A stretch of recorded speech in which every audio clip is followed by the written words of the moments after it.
Hello everyone, and thanks so much for all the support with my channel. Please press subscribe now so you'll be notified when my videos are posted, and also thanks to Sean who has supported me through buying me a coffee recently. I'm very grateful, and please share and like this video.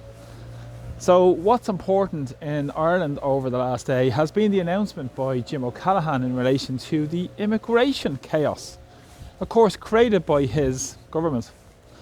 And now they're coming up with the, inverted commas, solution. Of course, it's just a waiting game before the EU migration and asylum pact is transposed into Irish law by the middle of 2026 under the auspices of the International Protection Act 2025. Now, O'Callaghan started off this press conference by saying he acknowledges the importance of immigration. And he said it's not a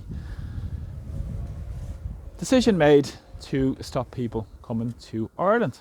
Of course, he said he doesn't want to force people to come to Ireland. But let's go into a little bit of what O'Callaghan was talking about. First of all, he said the population of Ireland has increased by 1.6% in the last year.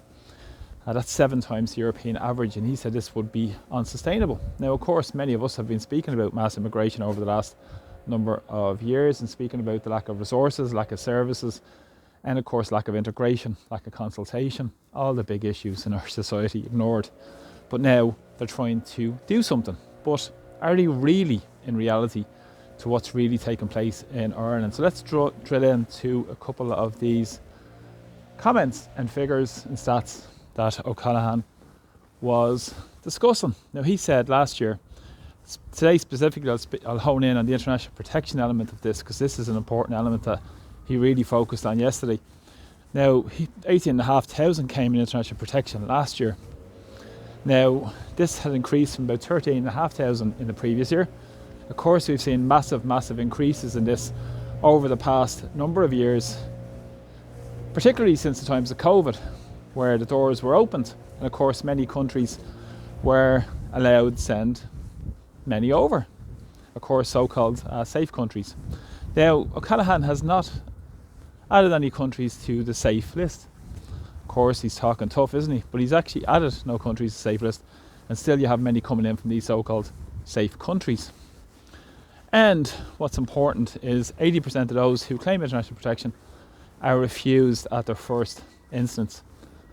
We all know so many come in through the north of Ireland, and now we've seen that in the last number of weeks, the changes in the law in the UK in relation to the citizenship rules stretched out to 20 years for those who are claiming refugee international protection status. But in Ireland, he changed the rules from 3 to 5 years. Talk about a pull factor. This is going to increase the amount of people who are coming across to Ireland, claim citizenship, and to move in towards the common travel area and have the European Union. Free movements added to that as well. So much for his nimble approach to what took place in the last week from Shabana Mahmood, the Home Secretary in Britain. But he got the heads up, didn't he, O'Callaghan?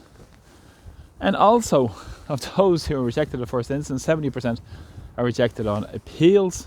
Of course, the average waiting time now for appeals is 13 months. O'Callaghan said he would have 1,500 done a month by the end of this year. Currently it's about 500 per month.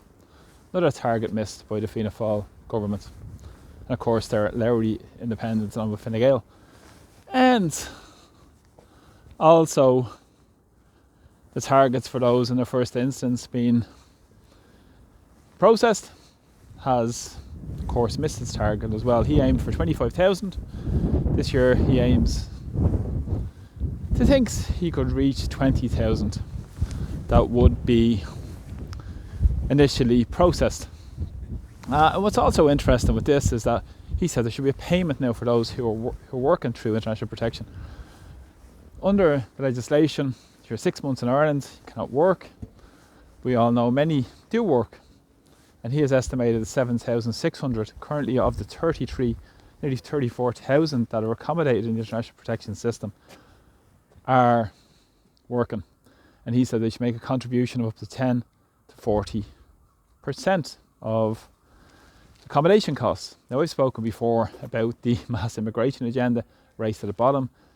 The employers who benefit from this, the big commercial property owners, and of course this has been, go back to the time of the central bank report, and I'll do a future video on the work visa system in Ireland as well, which is a big facet of the immigration industry, facilitated of course by the big multinationals and corporations. And what was really revealing with this is that there is 5,000 currently in the system who have been granted refugee status or asylum status, and they will not be charged for accommodation if they work or don't work. And they are looking to be moved on. He said last year 4,000 were moved on from that system. So he said it would also cost 1.6 million euro to set up this payment system in the first year, and then afterwards about 700,000 per annum to maintain it. So it's just going to cost money rather than addressing the root underlying issues of what's taking place and the reality of it. And also what's really interesting with this is the claims that he would revoke international protection status if there is a threat to the state or public order issue or this or so forth as well. But we all know under the European Convention on Human Rights this is not permitted. So O'Callaghan has been doing the rounds in the media circuit, being supported by his media lackeys, being pretending to do something about what's taking place, but in reality doing very little, and really paying lip service and paying a waiting game until the Migration and Asylum Pact is enacted next year. He said they have a two-track system until this Migration and Asylum Pact is up and running, where times of processing will be reduced. He intends, but I don't know where he's coming from with that. As I can say, with the figures have increased in terms of those who are in the appeal systems, up to 17,000 currently in appeals, 16,000 at their first port of call, for instance, in terms of the first international protection application, and of course many more coming in week by week. And this doesn't include beneficiaries of the temporary protection directive, of course, in terms of Ukrainians. We've seen the issues, for instance, around the immigration chaos in the work visa system. We've also seen the student visa system being exploited by big universities, by employers also, that I will cover again in the video. But what's important with this is that this is just window dressing over the reality to what's really taking place across Ireland. So don't fall for any of the nonsense O'Callaghan's trying to spin. And don't fall for his tough guy image. He's actually probably doing a worse job than what McEntee did before him.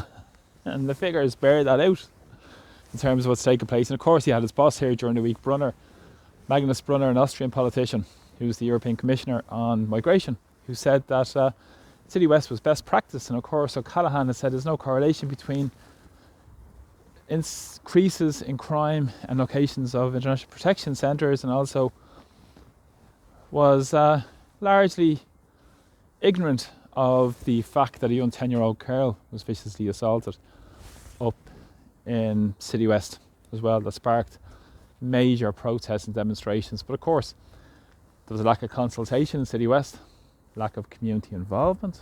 They were ignored, they were smeared, they were called every kind of names because of the issues around international protection centres and this mega centre that's in City West, for instance, and that Brunner said is the ideal model to be rolled out right across Europe. You really couldn't make this up, but this demonstrates that this globalist agenda is being driven through by the political elites and the opposition, or worse, because they're calling for unrestricted mass open borders and all this sort of stuff, which is absolutely just lunacy. But again, it benefits those at the very top of society, and it affects the working classes most of all. So this is the way the European Union's going, the way the Irish politicians are going, and of course the media lackeys will lap this up, and maybe people might wake up to what the reality is taking place in Ireland in terms of this nonsense and spin that's been rammed down the throats of ordinary people to try and make look like he's acting on something. Of course, he's looking for his position as a future Taoiseach, isn't he? O'Callaghan, who was fully part of this government for many years, who sat idly by while this was taking place, and now is trying to claim he's coming up with the solutions. Don't fall for it. Thanks for the support, and thanks again for all the likes, shares, comments, and please share my videos far and wide, and I appreciate it. Take care. Slán go fóill.